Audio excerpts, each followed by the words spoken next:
अस्सलाम वालेकुम। मेरा नाम डॉक्टर मोहम्मद बाबर है। मैं यहाँ पे एज अ गैस्ट्रोएंटरोलॉजिस्ट के तौर पे यहाँ पे काम कर रहा हूँ। आज मैं आपको कुछ बताना चाह रहा हूँ हेपेटाइटिस बी और सी के बारे में। हेपेटाइटिस बी और सी दोनों वायरसेस हैं।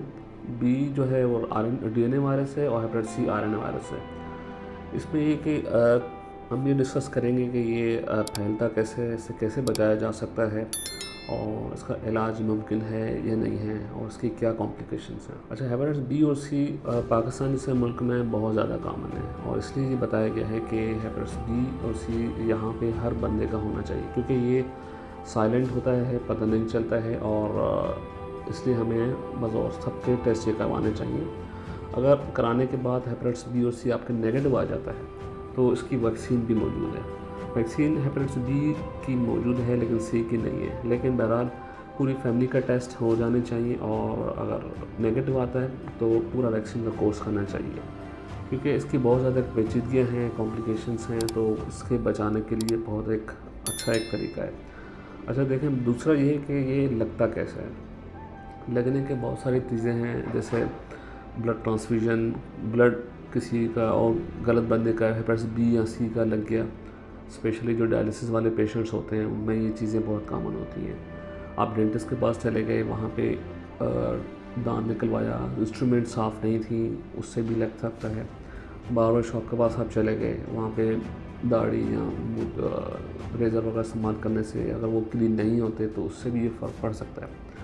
दूसरा है कि नीडल प्रिकिंग, जी मतलब किसी पेशेंट की, स्पेशली जो नर्सेस काम करते हैं, नीडल लग गई किसी मरीज़ की तो उससे भी फैल सकता है। उसमें यह कि आपको फ़ौरी तौर पे जो है 24 घंटे के अंदर वैक्सीनेशन करानी पड़ती है और टेस्ट दोबारा कराने पड़ते हैं। माँ से बच्चे के भी आपके पास भी जा सकता है और अज़वाजी ताल्लुकात की वजह से भी हो सकता है। और बहरहाल ये ऐसी चीज़ें हैं। और दूसरा है कि आप जो है जिस्म के ऊपर मशीन से नाम लिखवाते हैं, इसको हम टैटूइंग कहते हैं, उससे भी ये फैल सकता है। बहरहाल ये ऐसी चीज़ें हैं जिससे आप अपने आप को बचाया जा सकता है।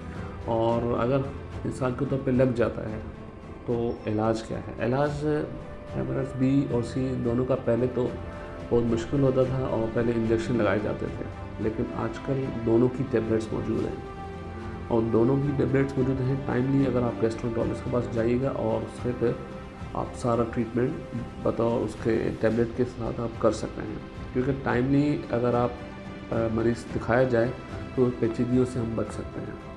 दूसरी चीज़ ये कि आप लेट पहुंचते हैं और पेचीदगियाँ स्टार्ट हो जाती हैं। पेचीदगियाँ कौन सी हैं? जैसे देखें, हेपेटाइटिस बी और सी अगर लेट आपको पता चलता है तो उसमें ये होता है कि आपके पेट का फूल जाना, पेट में पानी आ जाना, जॉइंटलेस हो जाना, जिसको पीलिया कहते हैं, और बेहोशी, उल्टी में या पाखाने से खून आ जाना, और कभी कभी सांस में भी तकलीफ़ हो जाती है। तो ये एक बहुत ज़्यादा जो है ग्रीव कंडीशन होती है, तो उसमें आपको जो है थोड़ा सा पेशेंट को एडमिट कराना पड़ता है और बहुत सारी चीज़ें फिर आपके हाथ में नहीं होती। उसमें ये है कि आपके पास एक दो ऑप्शन होता है लिवर ट्रांसप्लांटेशन का, वो एक अलग ही एक मामला है जिसमें आपकी उसकी कॉम्प्लिकेशंस और प्रोग्नोसिस अलग एक होती है, क्योंकि हर बंदे के ट्रांसप्लांट नहीं हो सकता है, उसका भी 100% सक्सेसफुल रेट नहीं होता है। बहरहाल मैसेज ये था बताने का कि हेपेटाइटिस बी और सी सबके टेस्ट होने चाहिए। आज ही जाके हेपेटाइटिस बी और सी के टेस्ट करवाइए ताकि हम इस चीज़ मर्ज़ के से बच सकें। तो मैं doctor Mohammad Babar as a gastroenterologist यहाँ पे काम कर रहा हूँ एज अ स्पेशलिस्ट तौर पे। अगर आप मुझे दिखाना चाहते हैं तो मैं हर सैटरडे 3 से 5 यहाँ पे OPDs करता हूँ।